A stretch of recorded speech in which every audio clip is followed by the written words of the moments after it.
Just on Friday, we heard about the Asolo situation. Well, hold on. Those jobs were not on the government payroll. Sure. The job losses that I'm talking about are the people who are on the government payroll. Fair enough. Asolo is in the private sector, and those are different kind of job losses where different kinds of economic pressures have come there and other considerations. But it was an interesting press release from you as far as considering a measure of disrespect of the way it was done, yet asking for dialogue. It's almost as if you're beating them with a big stick and then saying, holding out the hand to have a discussion. Well, again, you just asked me to tell you what's going on. We have been very open with the country. You go, I don't want to say too much about this because the Minister of Labour, who is the person responsible for dealing with the company, met with them yesterday, and with the workers yesterday, and will meet with the company today, and these conversations. But there are two things there. One, it was clear that certain developments were taking place. And it didn't look good that you go to the court and the court makes a ruling of a nature which really condemns your conduct. Correct. And the next day you make that kind of far-reaching announcement, which really, I'm sure, was on the cards before. But the government and the people have tried to have to deal with these things, because rest assured, ArcelorMittal is not the only company who's thinking along those lines. So let's not get carried away with trying to think that this is a one-off situation. And in that context, Prime Minister, the response of the Labour Minister, Jennifer Baptiste-Primer, seems to be one in which, well, even if it was a last-minute call by ArcelorMittal for a meeting, to say, well, my schedule is already full and I didn't have time, it appears as if the government has its own agenda and is not prepared to meet the immediate demands. No, again, I said the government has a little more information because the government is directly involved. One of the things that the Minister of Labour had to be careful with is not to have the Minister of Labour replace the legal requirements for meeting and treating between the company and the union. And if that attempt was being made, the Minister of Labour had to be careful not to end up in that situation. So let us not be too judgmental without knowing all the details. But she didn't say that, Prime Minister. No, well, I'm saying, but... She said the schedule was full. But I'm saying, I'm just trying to explain to you, certain things are said and certain things are not said, certain things are done and certain things are not open to you. But the bottom line is, the involvement of the Minister of Labour is also circumscribed by law. Because remember, the company can invite the Minister of Labour into the process as part of the legal developments. So it is not a simple process of saying the Minister of Labour is supposed to get involved or called into a meeting and so on. The calling of the Minister of Labour into a process like that, there are legal implications and the Minister has to be guided by certain things. And given what would have transpired on Friday, I mean, we had the steelworkers representatives, celebrating their victory and talking about a meeting at 9 o'clock in the morning. Next, badam, everybody get fired and the place get closed down. But you're saying that this is not the only company that is thinking. No, I'm saying rest assured that company may not be the only one that is thinking about handling its situation like that. And therefore, is the government prepared to deal with what could be a domino effect? Well, we have a certain legal framework, but at the end of the day, business determines what goes on in their boardrooms. And as long as that is done within the law, the room to maneuver with the government, by the government, is not very wide.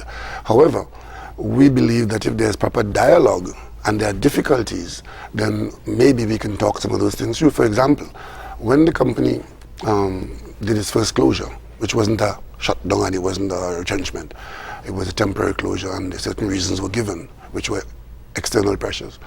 Now, we in the government, we're hearing that this decision is now influenced by certain increases that surprising to us, water rates and telephone rates and this rate. And anticipated rates to be increased. Well, I'm saying, but all over the world, in any country operating, you can anticipate what a government might do, but we don't hold it up as policy. And if there are discussions to take place around these things, then maybe conversations can take place. Because remember, even before this happened, certain kinds of conditions existed to allow that steel company to continue in Trinidad and Tobago. It's the largest user of electricity.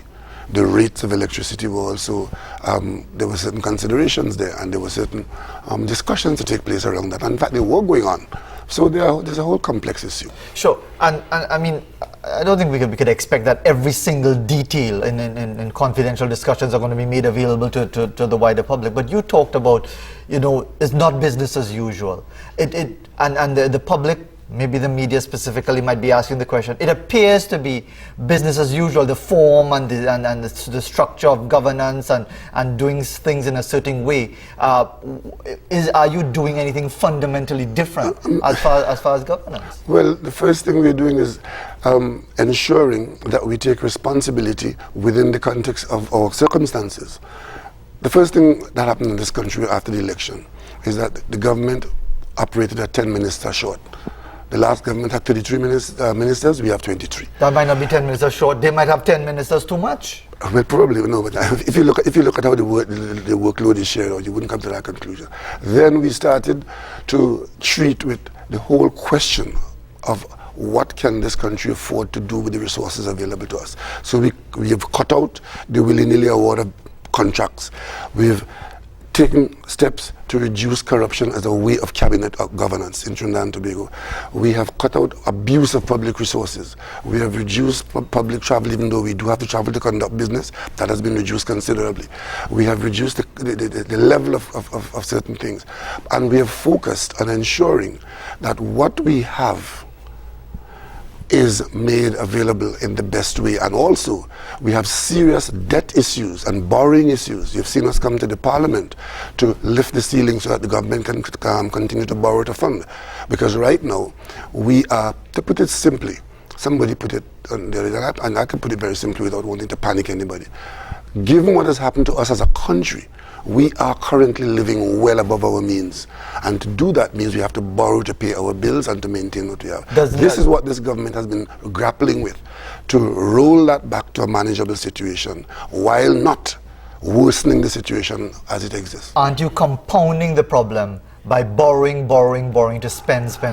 Well, how else will we get out from where we are? Because government borrowing is a feature of funding government operations. But if you have used up all your funding arrangements, you can't just close the door and walk away. There are bills to be paid, there's service of the country to be financed, and the question is, how do you do that against the background of significantly reduced revenues? And of course, there are demands being made on the government. And people will say, look, as long as I get my money, or I get my job funded, or I get this, fine. But the government can't see it like that. The government has to see the wider picture as to what the country can do. For example, if we had put in the budget of this year is $4.5 to $5 billion of money is owed to public servants by way of an agreement to increase their pay. That money has to be found. When that decision was made to do that, the money wasn't there. But the government has committed to do that. That commitment is a contract. So this government has to find that money to pay. But the government is also mindful that what we think is more important is not to ensure that we pay the back pay immediately, but to make sure that the workers who are going to receive that back pay don't lose their jobs in the process. So it's a balancing act. So we said we'll look for the money by mid-year, and we're now thinking that we could begin to deal with that by about June or so. And that's how you manage yourself out of a difficult situation.